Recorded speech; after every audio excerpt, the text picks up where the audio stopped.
الحمد للہ رب العالمین والصلاة والسلام علی سید الانبیاء والمرسلین وعلی آلہ واصحابہ اجمعین۔ ناظرین و سامعین، اہل سنت و جماعت پر وہابی حضرات کی طرف سے بدعت کا فتویٰ لگایا جاتا ہے اور کچھ امور کو آڑ بنا کر وہ اہل سنت و جماعت کو بدعتی ہونے کا الزام دیتے ہیں۔ مثلا میلاد مصطفیٰ صلی اللہ علیہ وسلم کی محفل کو اور سرکار صلی اللہ علیہ وسلم کی آمد پر خوشی منانے کو وہ معاذ اللہ بدعت کہتے ہیں۔ اسی طرح حضور سیدنا غوث پاک رضی اللہ تعالی عنہ کی ایصال ثواب کے لیے 11ویں شریف کے پروگرام کو اور 11ویں شریف کی محفل کو بدعت کہتے ہیں۔ اسی طرح کسی میت کے ایصال ثواب کے لیے جو کل شریف کے نام سے ایصال ثواب کی محفل کی جاتی ہے، اس کو وہ بدعت کہتے ہیں۔ اور ایک روایت کا مختصر سا حصہ پڑھ کر اہل سنت و جماعت کو معاذ اللہ بدعتی ہونے کا الزام دیتے ہیں، طعنہ دیتے ہیں کہ سرکار نے فرمایا کل بدعت ضلالہ وکل ضلالۃ فی النار، کہ ہر بدعت گمراہی ہے اور ہر گمراہی جہنم میں جائے گی۔ ہم اس کا جواب دیتے ہیں کہ ہر بدعت، ہر نیا کام جو ہے وہ بدعت نہیں ہے جو جہنم میں جائے گا، بلکہ ہر وہ نیا کام جو کسی دین کے فرض، واجب یا کسی سنت یا کسی امر شرع کے مخالف ہو تو وہ یقیناً بدعت جو ہے وہ گمراہی ہے، اور وہ گمراہی بالکل جہنم میں جائے گی۔ ہر بدعت کے بارے میں یہ حدیث نہیں ہے۔ اس پر وہ طرح طرح کے اعتراضات کرتے ہیں، لیکن آج میں آپ کے سامنے غیر مقلدین حضرات کے اپنے ہی علماء سے بدعت کی تعریف بیان کروں گا تاکہ یہ مسئلہ واضح ہو جائے کہ اہل سنت و جماعت ہرگز بدعتی نہیں ہیں، اور یہ جو بدعت کی تعریف کی جاتی ہے کہ ہر بدعت گمراہی ہے، اور جس کام کا نبی پاک صلی اللہ علیہ وسلم کے زمانے میں ثبوت نہیں تھا، نہیں ہو رہا تھا، اس لیے وہ بدعت ہے، تو ان کی یہ جہالت جو ہے اس کا بھی پردہ چاک ہو جائے۔ تو آپ کے سامنے میں غیر مقلدین کے ایک مستند اور معتبر فتاوی علماء حدیث سے 2 عبارتیں پڑھ کر ان کے اس الزام کا جواب دوں گا۔ اور یہ جو کہا جاتا ہے کہ ہر نیا کام اور ہر بدعت گمراہی ہے، اس کا جواب میں دوں گا، اور انشاءاللہ اس تعریف سے واضح ہو جائے گا کہ اہل سنت و جماعت بدعت کی جو تعریف بیان کرتے ہیں وہی برحق ہے، اور یقیناً جو اہل سنت بدعت کی تعریف بیان کرتے ہیں وہی تعریف سچی ہے۔ یہ میرے پاس فتاوی علماء حدیث، اس کی جلد نمبر 5 ہے اور صفحہ نمبر اس کا 192 ہے۔ اس میں انہوں نے ان پر اعتراض ہو رہا تھا، تو اس کا جواب دیتے ہوئے انہوں نے یہ کہا کہ یہ بدعت جو ہے اس کا جواب دیتے ہوئے انہوں نے کہا کہ عدم ذکر عدم جواز کے لیے مستلزم نہیں ہوتا، یعنی کسی چیز کا ذکر صراحتاً نہ ہونا حدیث پاک میں یہ اس چیز کی یہ دلیل نہیں کہ فلاں کام کا ذکر صراحتاً قرآن و حدیث میں نہیں ہے تو وہ ناجائز ہے۔ کہتے ہیں کہ عدم ذکر عدم جواز کے لیے مستلزم نہیں، یعنی اگر کسی کام کا صراحتاً ذکر نہیں ہے تو اس سے لازم نہیں آتا کہ یہ کام ناجائز ہے۔ آگے کہتے ہیں کہ بہت سی ایسی چیزیں ہیں جن کا ذکر خیر القرون یا حدیث میں نہیں ہے اور بدعت بھی نہیں، یعنی بہت سی چیزیں انہوں نے اعتراف کیا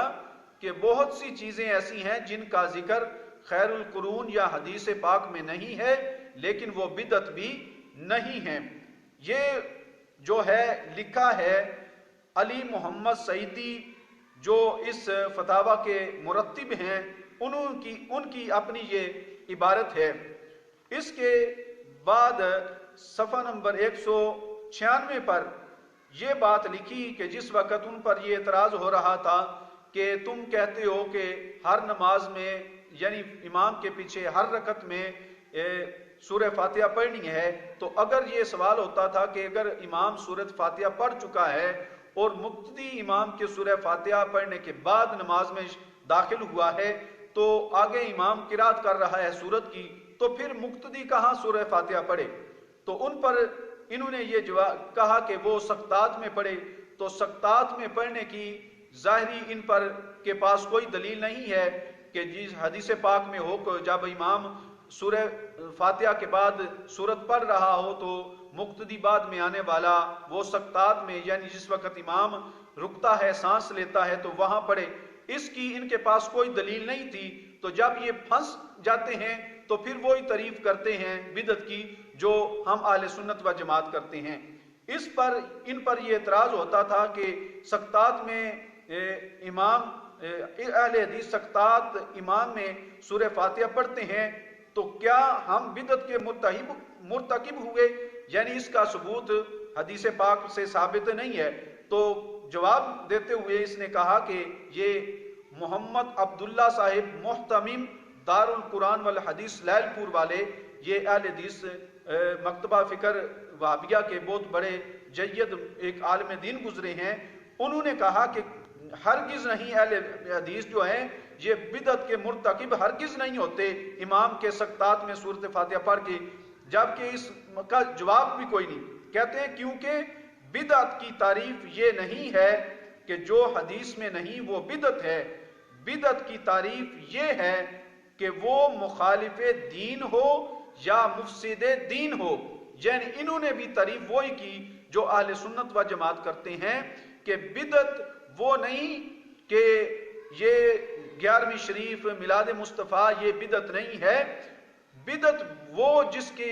بارے میں وعید سنائی گی کہ کل بدعت دلالہ وکل دلالۃ فی النار، کہ ہر بدعت گمراہی ہے اور ہر گمراہی جہنم میں جائے گی، یہ اس بدعت کے بارے میں ہے کہ جس بدعت سے دین کے کسی فرض، کسی واجب یا شرع شریف کے کسی حکم کی خلاف ورزی ہو رہی ہو تو وہ بدعت یقیناً گمراہی ہے اور وہ گمراہی بالکل بے شک جہنم میں جائے گی، یا وہ بدعت جس سے دین میں کوئی فساد پیدا ہو رہا ہو۔ اب ہمارا ان سے سوال ہے کہ نبی پاک صلی اللہ علیہ وسلم کی آمد پر خوشی کا اظہار کرنا، خوشی منانا، اس سے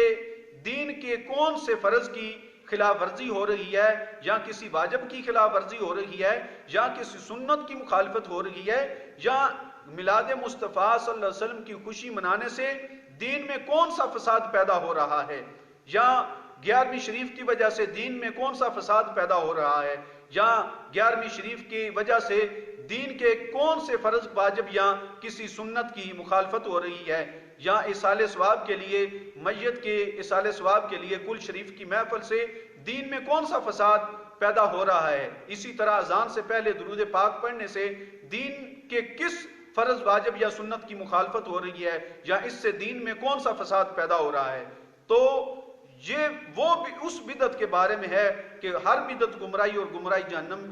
میں جائے گی، یہ اس بدعت کے بارے میں ہے کہ وہ نیا کام، وہ بدعت جو کسی دین کے حکم کے، کسی دین کے امر کے مخالف ہو، یا جس کی وجہ سے دین میں فساد پیدا ہو رہا ہو، تو یہ ہر بدعت کے بارے میں نہیں ہے۔ لہٰذا اہل سنت و جماعت عمومی دلائل کو سامنے رکھ کے 11ویں شریف اور اصال ثواب کی محفل کرتے ہیں، اور انہوں نے بھی غیر مقلدین کے اپنے ائمہ اور اپنے علماء نے بھی وہی تعریف بیان کی جو اہل سنت کرتے ہیں کہ ہر بدعت گمراہی نہیں ہے، بلکہ میلاد مصطفیٰ صلی اللہ علیہ وسلم یہ تو بڑے مستحسن عمل ہے، اور 11ویں شریف حضور غوث پاک رضی اللہ تعالی عنہ کے لیے کرنا، ان کے اصال ثواب کے لیے کرنا، یہ مستحسن عمل ہے، یہ بدعت نہیں ہے۔ عمومی دلائل کی وجہ سے ان پر یہ ان کا استحباب جو ہے یہ ثابت ہوتا ہے۔ اللہ تبارک و تعالی ہمیں اہل سنت و جماعت کے مسلک پر استقامت عطا فرمائے۔